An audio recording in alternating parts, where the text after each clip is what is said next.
lot of times with young people on social media is they wake up in the morning and the first thing on their mind is, what will be a good post? Yes. Yeah. Instead of, what do I want to do today? Right. And, oh, if that's cool, why don't I post that? Matthew McConaughey is getting real about parenting. While making an appearance on the Today Show, the actor talked about his first ever children's book called Just Because, and how his own 3 kids helped inspire the story. I noticed that stuff I was writing about was things I was talking to my own kids about. Things that I think they're going to enjoy. Things that I think the kid and all of us will enjoy. So talk to us. So Just Because. So it's all about, life's full of contradictions. Yes. Nothing's black or white. No, and we're told, especially young people today, are feeling more and more pressure to be absolute about something. Yeah. You know, my daughter is like, she's going to play volleyball, and she's like, well, do I need to be a pro? I'm like, no, you don't need to be a pro. You're 13. Just go play volleyball. You don't have to be absolute about that. And it's about, hey, you got options right now. Try things out. Forgive yourself. Forgive others. You can mess up today and make it right tomorrow. Matthew, who shares his 3 kids with wife Camila Alves, also opened up about allowing their son Levi to join social media on his 15th birthday. How has it been for him being on social media? So far, solid. Solid. Yeah. So far, solid. I mean, now we're still taking baby steps into, you know, how much he's immediately in touch with it, what he's exporting. And we're going through, we're measuring, we're discussing things. We had him look at a lot of other people that he looked up to, their posts. We talked about, why do you like those? And then you saw certain people that had maybe more hits, and you go, but why did they? Did they get, were they relevant for the right reasons? Yeah. Were they relevant for reasons that actually spoke to being more of themselves rather than acting like somebody else? And the discussion is ongoing. Levi's first Instagram post was on July 7th, and he shared a compilation video that showed off moments from his life and with his family, first introducing himself before audio played of his dad's famous line from his breakout role in the 1993 cult classic, Dazed and Confused. Matthew and Camila have been married since 2012 and also share a 13-year-old daughter, Vita, and 10-year-old son, Livingston. Access Hollywood's Kit Hoover chatted with the Dallas Buyers Club actor in October 2020 following the release of his memoir, Green Lights, and he reminisced on his and Camila's love story from the first time they met to how she won over his mom. Your wife, Camila, posted the most beautiful tribute when your book went to #1. What did that mean to you? You know, I just saw that. Someone sent that to me. I did not even know she'd put that out. And it was very cool to read that. One, to read the facts of what she put up there. But also just reminded me of, you know, she was the first person I thanked when I found out that the book had done so well and opened up at #1, because, I mean, I couldn't have done it without her. She, from the initial pushing me out the door and give me the courage to say, get out of here. You've been threatening to write a book for a while. I see it eating at you. Get out of here. Do not come back until you've got something. And then to tell me when I would be away for 2 weeks and feeling like, oh, I think I need to get back. She was like, we got it. We're good. If you're still in the zone writing, do not come back. Stay there. So she was an incredible amount of support. And then I would share with her different drafts as I came back. And she's always been a very honest critic of the work I do. And she helped me out a lot. Your love story with her, I loved reading those chapters. Take me back to the moment you spotted her. She floated on air. In my eyes, she sure did.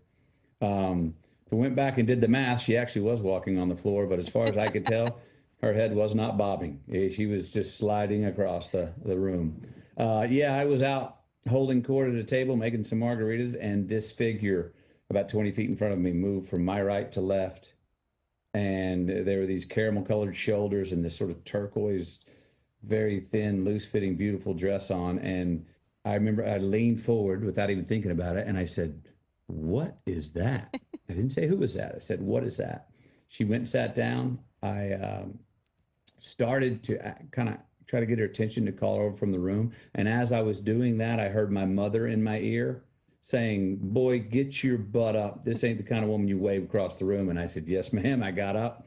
Mind you, my mom wasn't physically there, but that's what I heard in my ear. I introduced myself to Camila. I invited her and her friends over, which I think was a good move, because I think if I would have just invited her over and not her friends, she would have probably said no. But because I invited her and her friends over, she then came over alone. Ding, green light. Well played. And then she sat down, and I understood Portuguese and spoke better Spanish that night than I ever have since. And that got me in the door. And I asked her out to go out the next night. She couldn't, for the most beautiful reason. It was her father's birthday. Non-negotiable. Beautiful. And finally, I did get her to go out with me, and we've been going out ever since. But the night you kind of conned her to stay over. She slept in the separate bedroom. My favorite part is you went down twice. Do you ever think about doubling it back for a third time? Third time's the charm, my friend. No, I finally got tired. And the second time she kicked me out of that room, I could tell she more than meant it. I was like, I'm not gonna test that again. If I go back the third time, I may get injured. I love you said there was a moment you saw her in the kitchen with your friends, and it was sort of an aha moment. Do you remember the moment you knew that she had to be the mother of your children and your wife? It was probably about 2 years after that, and we had been dating, and it had been going really well. And she had come out to the set on location with me in Australia on the film Fool's Gold, and I'd never brought anyone, male or female friends, with me. None even visited. When I go to work, I'm like there in my trailer or where I'm renting my house, and that's all I do. I go to work, come home, and do it all over again. And I really like my solitude. Well, I wanted her to come out with me, and she did. We had taken a long weekend vacation to a little surf retreat in Papua New Guinea, where we were living in staying in this little tree house in the middle of the jungle. It was beautiful. And about 5 o'clock, watching the sun go down over the Solomon Sea one night, like day 5, I was really feeling like I would really fall in love with her. And this is the woman I want to spend the rest of my time with. And I would love for her to be the mother of children we can create. And I asked her very nervously, she was sitting to the right of me, I said, what would I have to do to lose you? And she was so cool about it. I remember she had our first cocktail she had in her hand that day. And she had her hand, and as I asked her, what would I have to do to lose you? Her hand was on her way to her mouth. She didn't pause. She took a sip,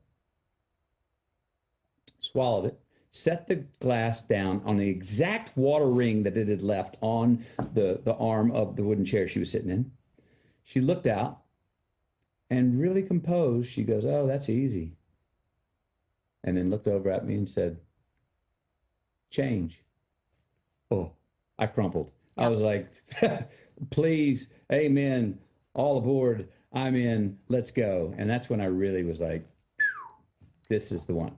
Did she always get along with your mom, Kay? Was that instant too? No, that wasn't instant. My mom is very, very persistent about initiating any woman into any of her sons' lives. She did it with my 2 older brothers, and she did it with Camila too. She would do it by, mispronouncing her name, calling her by different names at certain times, just to test her. And mom would be like, and then you call her on it and go, Mom, and she'd be like, oh, what? Oh, I didn't notice I did that. Oh, yes, you did notice you did that. So she tested Camila, but Camila did the great thing that my mom was really looking for. She bucked up to her. And they went off on a trip together one time. I think it was to Turkey, solo, just the 2 of them together for like a week. And boy, they got back from that trip, and my mom had full respect for Camila and full blessing.